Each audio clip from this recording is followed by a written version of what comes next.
Lindsey Graham was on a Sunday talk show. I forget which one.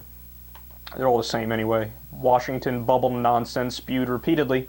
So he was talking about Obama's budget, and there's quite a few interesting parts here. This is for all the liberals, so-called liberals, still defending Obama and his budget. Let's listen.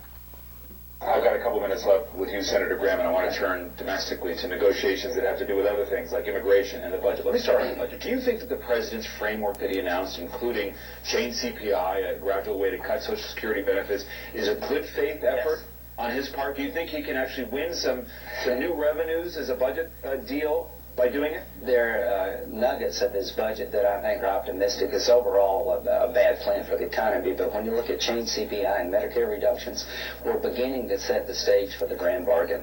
Change CPI, adjust, harmonize the retirement age of Medicare with Social Security, do some means testing for both programs, and in return, flatten the tax code. About $600 billion of revenue. And if you look at these changes over 30 years, it's $4 to $5 trillion in savings. So I'm looking for the biggest spending cut in American history by reforming entitlements, saving those entitlements. And the president's showing a little bit of leg here. This is somewhat encouraging. His overall budget's not going to make it, but he has sort of made a step forward in the entitlement reform process that would allow a guy like me to begin to talk about flattening the tax code and generating more revenue.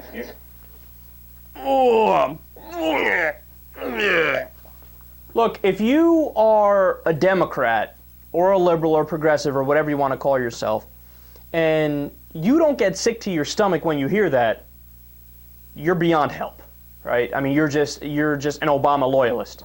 All you care about is doing what your dear leader says and agreeing with him on absolutely everything. Look, this is Lindsey Graham, an incredibly conservative Republican. I'm not sure the guy's ever been right about anything. And here he is saying, yeah, you know, a lot of parts of Obama's budget I'm kind of on board with. And therein lies the fundamental flaw of Obama's so-called strategy. He supposedly thought, look, if I propose a moderate plan from the beginning, maybe they'll just accept it. Maybe they'll say, look, Obama's being reasonable, so let's go ahead and pass this budget here. But do you see what the Republican response was? Which, by the way, I could have told you that this was going to be their response beforehand. All you have to do is follow politics to know exactly what the Republicans are going to say. They're going to say exactly what they've said every other time Obama's tried this strategy. They go, nope, thanks for a few concessions you made, but now you come 100% to our side, bitch. That's how the Republicans function. We know that's how they function. Which, by the way, opens up a door to a bigger conversation. Maybe Obama knows that, and maybe he secretly agrees with the Republicans, which is why he started the debate by already giving in at least 50% to their side. And I want you to think about this. Not only is Obama's proposal dumb from a policy perspective in the sense that it fucks us all over because it unnecessarily cuts Social Security and earned benefit programs, it's also dumb from a politics perspective.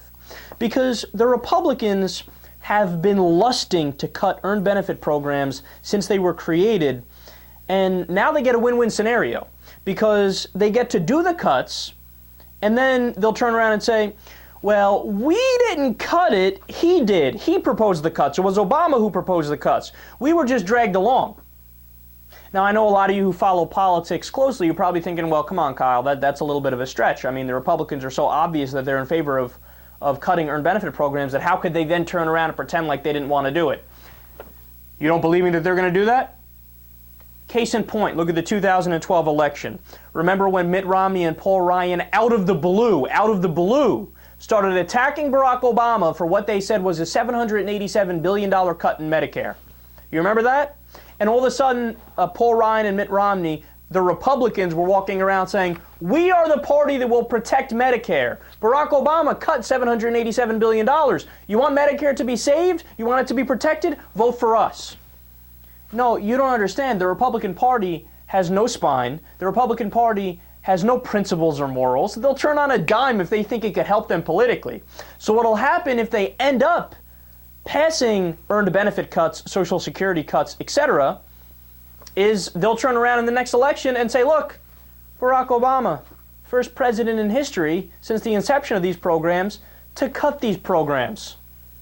God, you don't want to vote for that guy, do you? He's not looking out for you. Look, he cuts your Social Security. You want to vote for that guy? Vote for us.